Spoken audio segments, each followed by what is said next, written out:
আসসালামু আলাইকুম রহমতুল্লাহ। প্রিয় শ্রোতামণ্ডলী, আশা করি ভালো আছেন। আমি আল্লাহ পাকের মেহেরবানিতে ভালো আছি। বাংলাদেশ এবং প্রবাসী সকল ভাই বোন মায়েদের জানাই আন্তরিক মোবারকবাদ। আজ আমি অত্যন্ত গুরুত্বপূর্ণ একটা ভিডিও নিয়ে আপনাদের সামনে উপস্থিত হয়েছি। যাদের চেহারার ভিতরে গলায় বা ঘাড়ে মেস্তা হয়েছে, ব্রণ হয়েছে, ছোট ছোট ঘামাচির মতন হয়ে পেকে গলে যাচ্ছে, কালো হয়ে যাচ্ছে, চেহারাটা কুৎসিত বিশ্রী দেখা যায়, যার কারণে ছেলে মেয়েরা ঘর থেকে বাহির হতে পারে না, বন্ধু বান্ধবের সাথে যেতে লজ্জা পায়, আত্মীয় স্বজনের সামনে যেতে লজ্জা পায়। সে সমস্ত ছেলে মেয়েদের জন্য লক্ষ ভাগ গুরুত্বপূর্ণ আজকের ভিডিও। সুতরাং ফার্স্ট টু লাস্ট ভিডিও দেখবেন না কেটে, কারণ আমার প্রত্যেকটা কথা আপনাদের সকলের জন্য জরুরি হবে। সুতরাং স্ক্রিনে দেওয়া নম্বরে যোগাযোগ করে অথবা সরাসরি আমার চেম্বারে এসে সুপরামর্শ সুচিকিৎসা গ্রহণ করতে পারবেন ইনশাল্লাহ। মেস্তা এবং ব্রণের কি চিকিৎসা পরামর্শ দিব আপনাদেরকে ইনশাল্লাহ। তেলাকুচ লতা বিশিষ্ট পাতা, ছোট ছোট পাতা হয়, পানের মতন আকৃতি।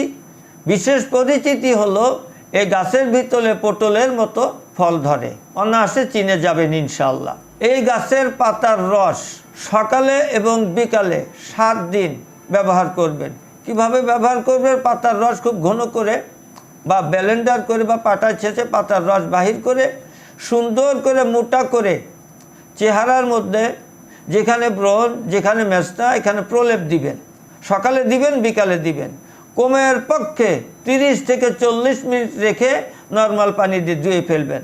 মাত্র 7 দিন, অতিরিক্ত 10 দিন যদি ব্যবহার করতে পারেন ইনশাল্লাহ আপনার ফেসে, আপনার শরীরের যে কোনো জায়গায় মেস্তা হোক এবং বিশেষ করে চেহারার যে ব্রণ রয়েছে, সে ব্রণের যে কালো দাগ রয়েছে, স্পট রয়েছে, সমূলে চলে যাবে ইনশাল্লাহ।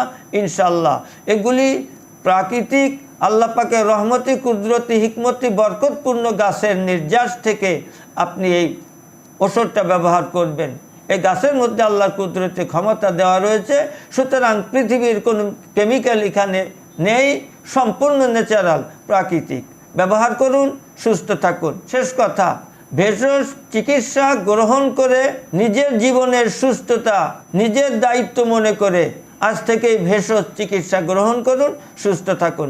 আল্লাহ পাক আমাদের সেইভাবে সুস্থ থাকার তৌফিক দান করুন, আমিন। আজকে এখানেই শেষ করছি। আসসালামু আলাইকুম রহমতুল্লাহ।